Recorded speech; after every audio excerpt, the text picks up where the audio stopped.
Right then, I have only got two things here to hopefully prove to you. The first being, which is a shame I can't find the original video that I put out on this specific site and this artifact here. There's two pieces of a door on the floor. And to this day they make out that it's a basalt door. Well, for me, when I proved this wrong before, one of the things is just the weight of this thing. Yeah, imagine the weight of this being basalt and having to shove it backwards and forwards, okay? But the main thing is, just by using this image here, I will zoom right into it because it's a very, very large image, is that you see where it's all cracked, right? If this was a stone door and there were cracks running through it like that, it'd be in pieces on the floor.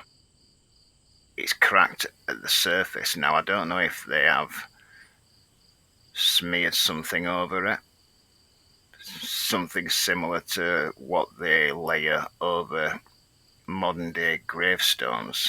You know, the black shiny substance that they put over most of these gravestones today.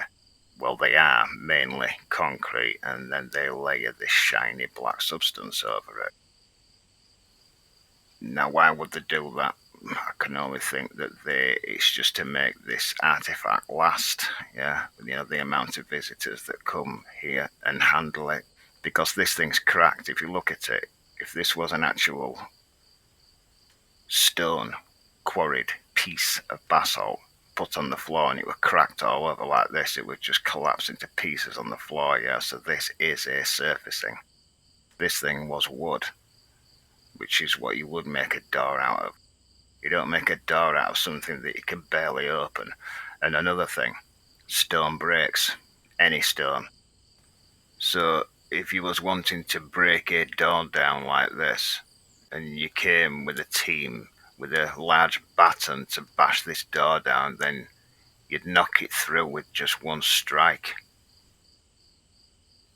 But the whole narrative, mainstream archaeology narrative on all these supposed excavated stone doors, they actually believe it. None of them work, they just lie there on the side because the things weigh over a ton. Just stupid, but I can point out areas that suggest that they have been built and they're calcified over or petrified, who knows, but I can point out areas that suggest that they have been built for sure. Anyway, that's from a video that I explained about 3 years ago.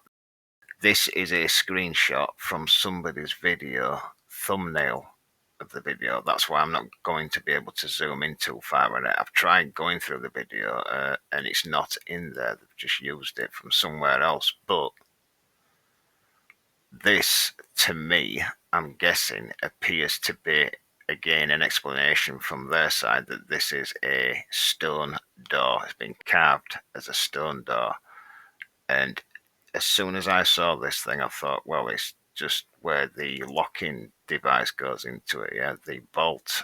In fact, I will place a line to where the rim of the door, not the door frame, but the door that you fit your panels into, that shouldn't be there in the first place if it was a stone door. But it's where the bolt is that just seems obvious to me. And finally, this is difficult to do because I have stated I will not be making another video on the flat earth.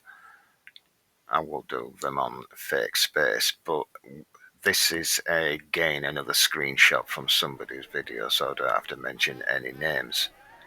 In fact, there's a waterline in the video, so some of you will know who it is, but it is only a screenshot, and he thought it was something to do with what he was speaking about. It's actually a good video, okay?